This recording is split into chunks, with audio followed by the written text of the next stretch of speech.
The place was Singapore. The year was 1973. I was just 4 years old, and I was marching in a local Halloween parade. Every year, the businesses of that town organized an elaborate parade on the night before Halloween. That would be tonight. There were marching bands and fire trucks of different colors. There were smaller floats that were pickup trucks, sponsored by local businesses, from which those business people would throw gift certificates from the trucks to the crowd. If you were lucky, you could catch a certificate for a free haircut at Charlie's Barbershop. That's the place I got my first haircut as a child. Or free dinner for two at Lucy Lee's restaurant. In between all of these attractions, the children from the town, broken up into age groups, would walk down the street in their costumes, vying for fabulous cash prizes. First prize in my age category that year was $1. Think of how much candy you could buy at a candy store for $1 at that time. And there I was. I wanted to win, but I didn't.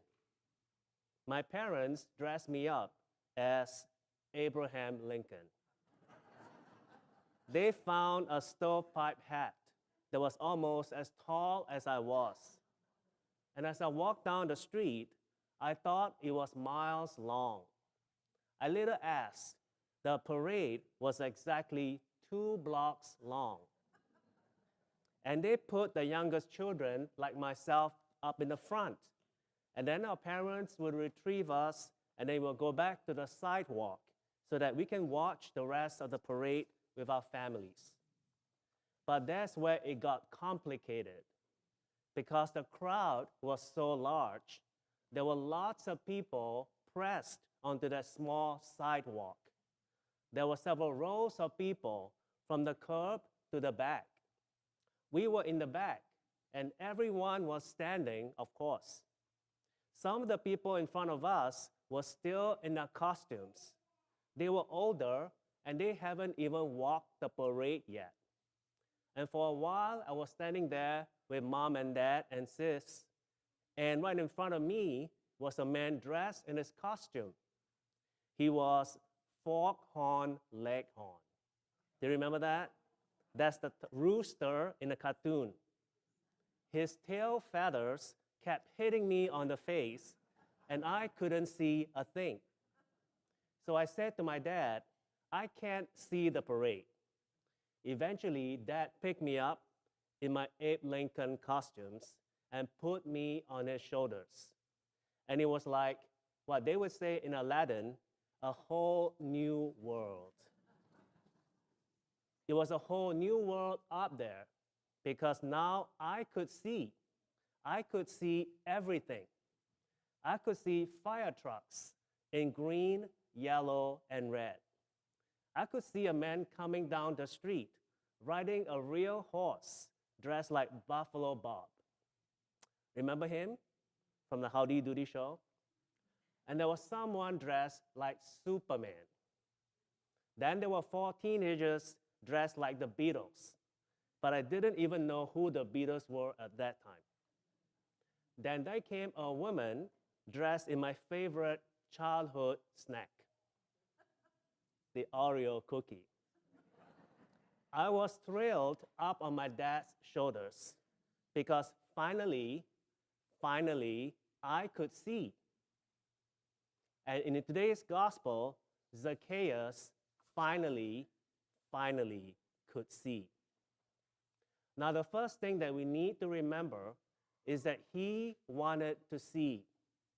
This is a touching vignette in the Gospel of St. Luke. The Gospel tells us several things about this man called Zacchaeus. First of all, he's from Jericho. So if you go to the Holy Land today, you can still go to Jericho. There in Jericho is a sycamore tree that is extremely old. And the locals would tell you that is the very tree that Zacchaeus climbed. And for $10, they'll take your picture next to it.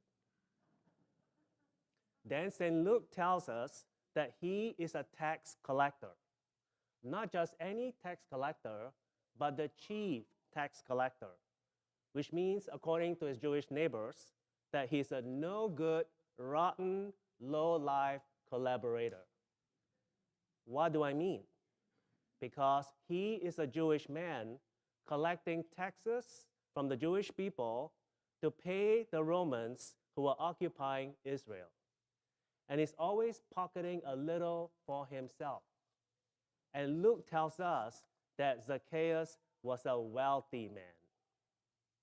Most Jewish people at that time would have considered Zacchaeus to be a traitor with a capital T. So I want you to think about that for a moment. Imagine what it's like for Zacchaeus, the Jewish man working for the enemy in the minds of his neighbors. And now he's surrounded in a crowd of his neighbors. What must that be like? Imagine going to a Democrat rally wearing your National Rifle Association lifetime membership t-shirt. Now you might get a sense of what Zacchaeus is feeling. So this might not be a very good place for Zacchaeus. But the gospel tells us that Zacchaeus wants to see Jesus. He wants to see this guy whose preaching is changing lives. He wants to see Jesus, but he can't see Jesus. Now, according to tradition, St. Luke, who wrote today's gospel, is a medical doctor. And Luke gives us a very specific medical diagnosis about Zacchaeus. Luke tells us that Zacchaeus is or was short. He was very short.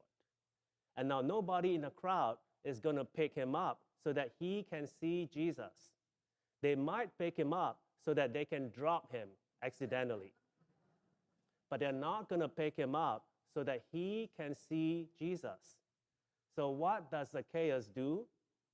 Luke almost hides the important line.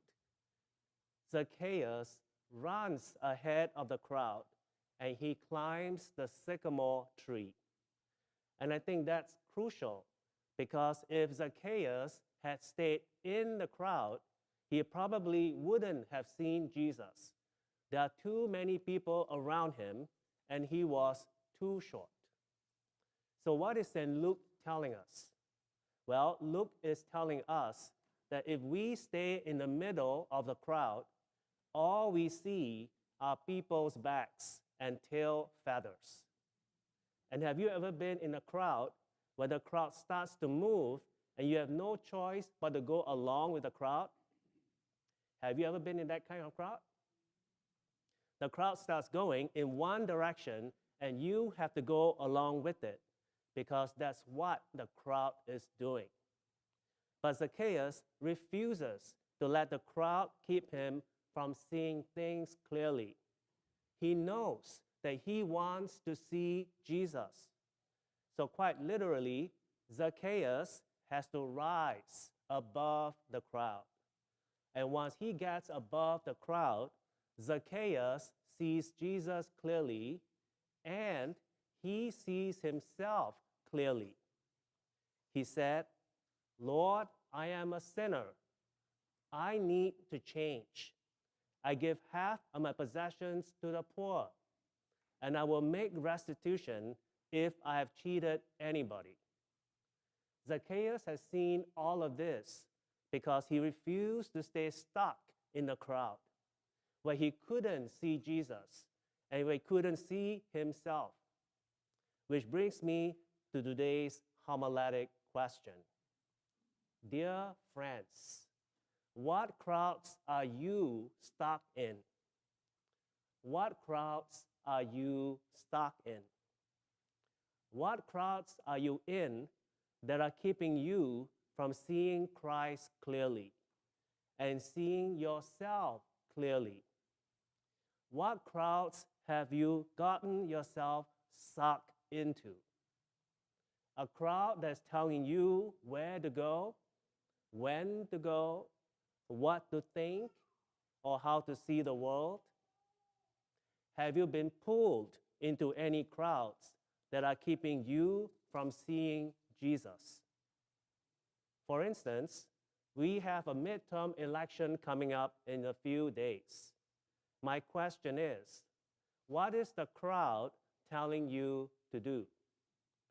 Some in the crowd are telling you your vote doesn't count. The system is rigged or it's broken.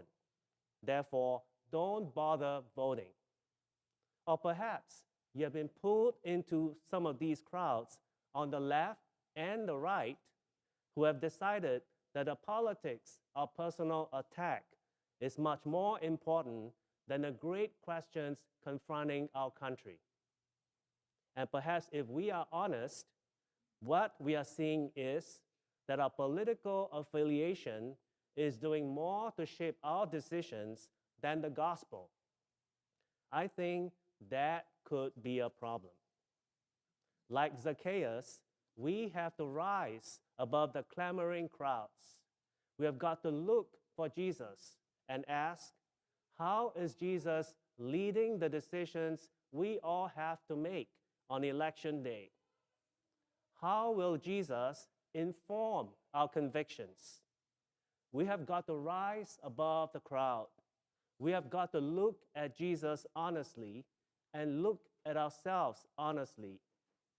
And maybe there are other crowds that we have been pulled into, that we are stuck in the middle of, that are keeping us from seeing Jesus.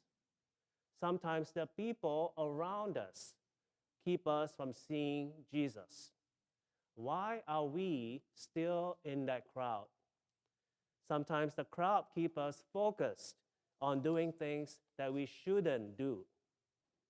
Think of how many college students this weekend are stuck in crowds that are encouraging and directing them to drink way more than they should. Or maybe we are adults and we are pulled into a crowd that's encouraging us to buy way more than we should, or to focus on ourselves too much. What crowd are we hanging out with at school, at work, in a neighborhood? And we are all parts of crowds. We all have connections. We all have networks of relationship. Are they helping us to see Jesus or not? And if not, why are we still in that crowd? Sometimes the crowd keep us from seeing Jesus. And since we can't see Jesus, we can't see the needs of our neighbors, the needs of the poor. If we are in crowds that are distracting us, then we never stand up for the unborn, or for the women or children who are abused or hurting. We don't notice them because the crowd we are in is pushing us in a different direction. What crowd is keeping us from seeing Jesus? It might be a real group of people that we interact with every day. It might be the TV shows with which we crowd our days with noise.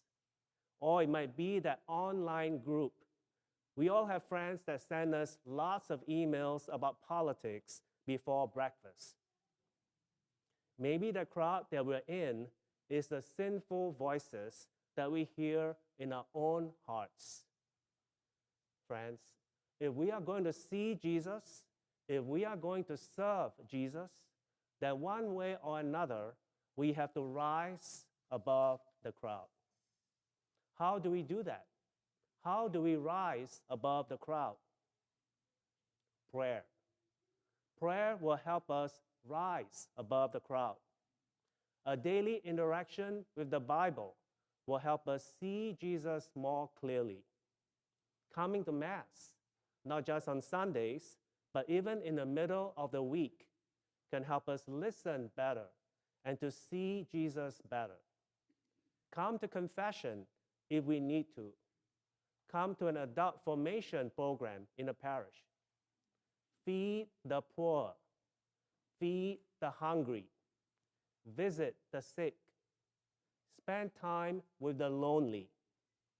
People who do such things slowly and surely rise above the mediocrity of misleading crowds. And then we will see Jesus clearly. At the end of the day, wouldn't we rather see Jesus clearly than foghorn leghorns, tail feathers?